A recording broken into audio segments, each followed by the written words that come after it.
మా నుంచి తప్పించుకోవటం అంత సులభం కాదు. నేను పరిగెత్తి అలసిపోయాను. ఏం కావాలి? నీ ప్రాణం అక్కర్లేదు, నీ ఆస్తి అవసరం లేదు. ఏదో అవసరానికి 2000 అప్పుడైతే ఇలా చంపేపోతున్నాను జీవాజీ.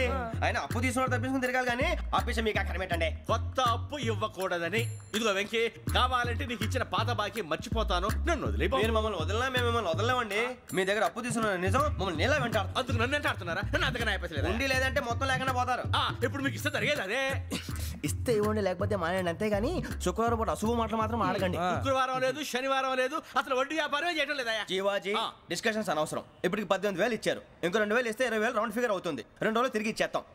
వీళ్ళకి ఇప్పుడు దాకా ఇచ్చింది 14,000 కదా, 18,000 అంటాడేమిటి పిచ్చనాయాలు? పడ్డాడు కక్కుర్తాడు. సంగతి వరకు తెలిసి అసలేనయ్యా, ఇదే నేను మీకు ఇచ్చే ఆఖరి అప్పు. మీరు ఇచ్చిన ప్రతిసారి ఇలాగే అంటారు. ఇతనే వచ్చిందని తగలేయకుండా ఊరికే వచ్చింది ఏంటి? అబ్బాయి ఏం లేదండి, జాగ్రత్తగా ఉపయోగించి పైకి రావాలయ్యా. సరే, ఈ 2,000తో 20,000 సంపాదిస్తారు. అదే కూర్చొని ఆలోచిస్తాం. ఆ జీవగాడు ఎప్పటికైనా జీవితంలో పైకి రావాలంటాడు. రోజు ఇంత పైకి వస్తాం తెల్లడికి. రే, మనం దొరికిన వాళ్ళ దగ్గర అప్పు చేసి తాగెత్తనం. ఇలా ఎన్నాళ్ళు ఇచ్చేవాళ్ళు ఉన్నన్నాళ్ళు తెలిసిన వాళ్ళందరూ అయిపోయారు, ఇంకెవరు మిగిలారా? అందుకే నేను ఎప్పుడు అంటూ ఉంటాను సర్కిల్ బెంచ్ మని. ఒక రెండో పెంచుకుందామన్నా ఎవడు కోఆపరేట్ చేయట్లేదా? మనం చూస్తేనే జంప్ అక్కడ. అరే వడ్డీ ఎంతైనా పర్వాలేదు, అప్పు ఏంట్రా అంటే ఒకరి ముందు రాడే. ముందుకు వస్తే వాళ్ళు వెనక్కి వెళ్తారని భయం. భయం భయం భయం, ఎక్కడ చూసినా భయం. ఎన్నాళ్ళు భయం? మనల్ని చూస్తే మనకే పరమ అసహాయం చేస్తుంది. మనకే కాదు, ఊళ్ళో వాళ్ళందరికీ కూడా అదే ఫీలింగ్. అందరూ డిగ్రీ 3 సంవత్సరాలు చదివి పాస్ అయితే మనం 6 సంవత్సరాలు చదివి పాస్ అయ్యాం.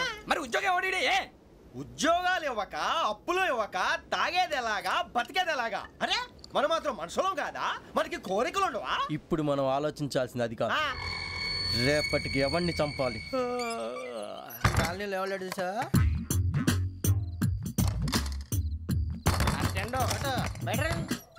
నువ్వా వెంకీ? ఏంటి వెంకీ ఈ టైంలో వచ్చా? నీతో మాడే పని ఉంది, దా చెప్తా. ఏ బాగా నిద్రొస్తుందా? సరిగానే రే, నువ్వు మమ్మల్ని చూసే తలిపేసావా? మామూలుగా వేసాను. మామూలుగా వేసేవాడివి. మేము రావడానికి 1 నిమిషం ముందో, మేము వెళ్ళాక 1 నిమిషం తర్వాత వేయాలి కానీ బిలాల్ రాజా, నాకు నిద్ర వచ్చి పడుకుందామని తలుపేసుకున్నాను. అయినా నా ఇంటి తలుపులు నేను అడిగేసుకోవాలంటే తప్పు చేసిన కాక ఇంకా గేర్ సమాధానం చెప్తావా? మీ ఇంట్లో పెళ్లిడికి వచ్చిన ఆడపిల్లలు ఎదురున్నారు. ఇదిగో అమ్మాయిలు, మీతో ఎప్పుడైనా యథాశాలు వేసానా? విన్నారా?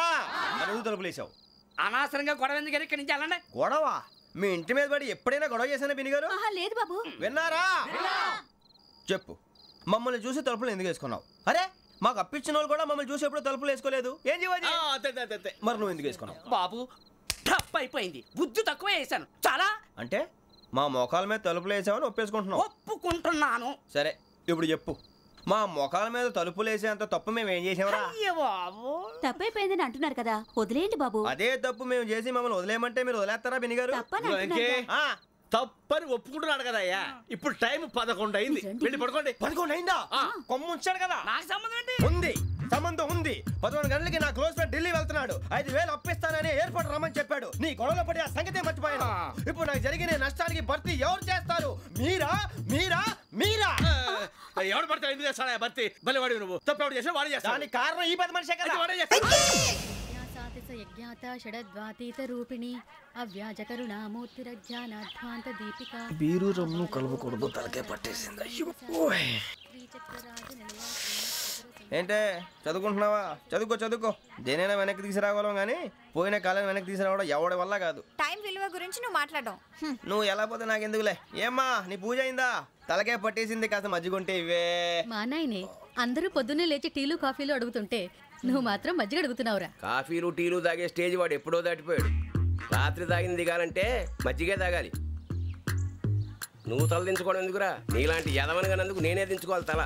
రాత్రి సుబ్బారావు గారి ఇంటి మీద గొడవకి వెళ్ళేవంటగా. అలా చెప్పాడు మీకు?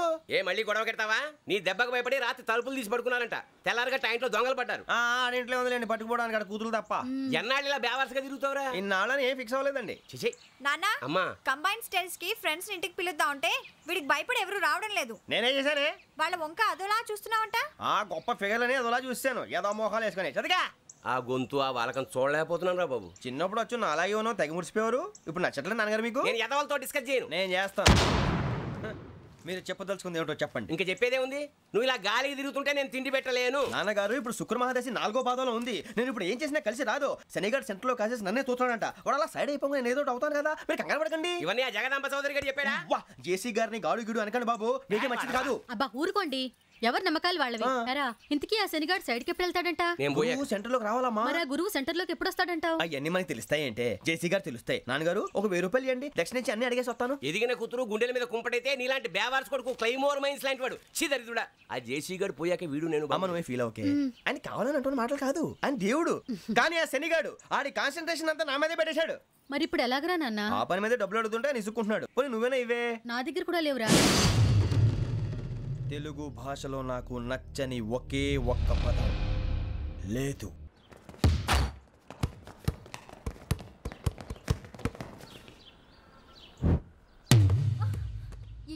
అరే సోరే, బాల్ తీసుకురారా.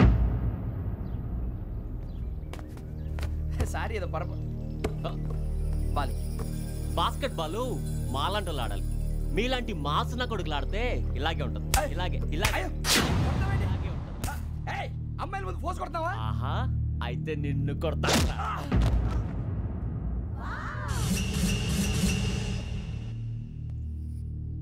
వాడు అమ్మాయిలు ఉన్నారని చూడరా ఎలా రెచ్చిపోతున్నాడు. బాస్కెట్ బాల్ మీ వాడి ఆట కానీ మీలాంటి మాసోళ్ళు ఆడే ఆట కాదు అంటున్నాడు రా. రే ఇంత ముందు 2-3 సార్లు కూడా ప్రతి విషయంలో జోక్యం చేసుకుని మన వాళ్ళు కొడుతున్నాడు రా. వాడిని ఏదో ఒకటి చేయాలరా, వాడిని వదలొద్దు.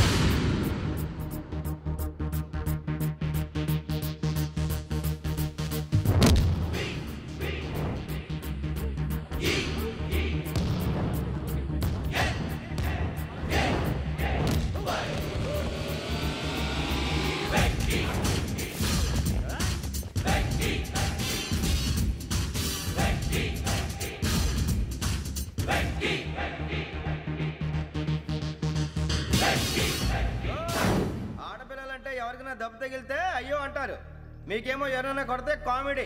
కొట్టిన వాళ్ళు మీ దృష్టిలో హీరోలు. ఇప్పుడు నేను పచ్చడి కొడేస్తాను, నేను హీరోని అయిపోతానా? ఏంట్రా రెచ్చిపోతున్నావు? మాకు ఛాన్స్ ఇవ్వా? అసలు వచ్చిందే నీకోసం. మా వాడి బ్యాక్గ్రౌండ్ తెలియక అడమే చేసావు. ఇప్పుడు నీకు అప్పుడు అయిపోతున్నా రే. వాడి బ్యాక్గ్రౌండ్ సరే, అసలు నీ బ్యాక్గ్రౌండ్ ఏంట్రా? నాకు సెపరేట్ బ్యాక్గ్రౌండ్ అంటూ ఏం లేదురా.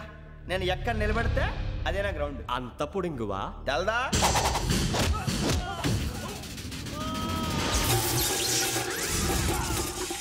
ఎవ్వా మన మామిడి కొట్టినప్పుడు వావ్ అన్నారు, ఇలాగే ఉంటుంది.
సూర్యబాబు,